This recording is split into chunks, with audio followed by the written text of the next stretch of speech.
எல்லாருக்கும் வணக்கம். இன்னைக்கு என் ஹஸ்பண்டோட பர்த்டே. பட் என்னால் வீட்டில் அதுக்காக ஸ்பெஷலாக எதுவும் பண்ண முடியல. ஸோ லஞ்சுக்காக எல்லாரும் கிளம்பி வெளியில் வந்துட்டோம். நாங்கள் சாப்பிட்றதுக்காக எங்கே வெளியில் போனாலும் ஃபஸ்ட்டு இந்த பிள்ளைங்க கிட்டலாம் ஓட்டிங் எடுத்துகிட்டு தான் கிளம்புவோமே. ஏன்னா அங்கே போயிட்டு சண்டை போட்டுறக்கூடாதுன்னு. ஸோ இன்றைக்கி என்ன வேணும்னு கேட்டப்போ எல்லாரும் ஆஃப்கானி புலாவ் வேணும் அப்படின்னாங்க. ஸோ அதனால் இங்கே பவுஷரில் இருக்கிற ஒரு ஆஃப்கானி ரெஸ்டாரண்ட் போயிருந்தோம். இந்த ரெஸ்டாரண்ட் இதுவரை நான் போனதில்லை. இன்றைக்கி தான் ஃபஸ்ட் டைம் போயிருக்கேன். அவங்க கொடுத்த சூப் பார்த்தீங்கன்னா செம்ம சூப்பராக இருந்தது. தால் இருக்குல்ல, ஒரிஜினல் தால்லையே பண்ண சூப்பு.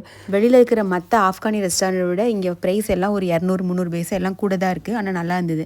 ஸோ இந்த தால் இது கூடவே நல்ல ஒரு ரொட்டி, ஆஃப்கானி ரொட்டி சொல்லுவோம்ல அது, அதுக்கப்புறம் நல்லா கிரில்டு சிக்கனும் கிரில்டு மட்டனும் வச்சு அது கூட நிறைய ரைஸ் வச்சு இன்னொரு பிளேட் வாங்கிட்டோம். நாங்கள் ஆக்சுவலி வேற ஒரு ரெஸ்டாரண்ட் போகணும்னு நினச்சோம். ஆனால் அது லொக்கேஷனை தேடி லொக்கேஷனை கண்டே பிடிக்க முடியல. அப்புறம் சரி இங்கே போயிடலான்னு இங்கே வந்துட்டோம். ரெஸ்டாரண்ட் எல்லாம் ஸ்டார்ட் பண்ணுறதுக்கு முன்னால் என் ஹஸ்பண்ட் பர்த்டே வந்ததுன்னா அவங்கள ஸ்பெஷலாக சர்ப்ரைஸ் பண்ணுறது, ஸ்பெஷல் கிஃப்ட்டு வாங்கி கொடுக்குறது, அந்த மாதிரி ஸ்பெஷலாக ஏதாவது சாப்பாடு சமைக்கிறது, இந்த மாதிரி ரொம்ப நல்லா சிறப்பாக பண்ணிகிட்டு இருந்தேன்.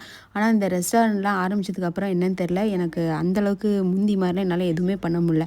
ப்ளஸ் இந்த சோஷியல் மீடியா வேறு நம்ம பார்க்குறோமா, அதனால் உண்மையிலே முடியல. எனக்கு யாராவது ஒரு நல்ல எடிட்டர்ஸ் கிடைச்சா நல்லாயிருக்கும். மெயிலோ ஃபீமேலோ யாராக இருந்தாலும் ஓகே. இங்கே லோக்கலில் இருந்தீங்கன்னா மச் பெட்டர். உங்கள் யாருக்காவது இன்ட்ரெஸ்ட்டாக இருக்குன்னா தயவு செஞ்சு என்னை காண்டாக்ட் பண்ணுங்கள் ப்ளீஸ். Thank you, by.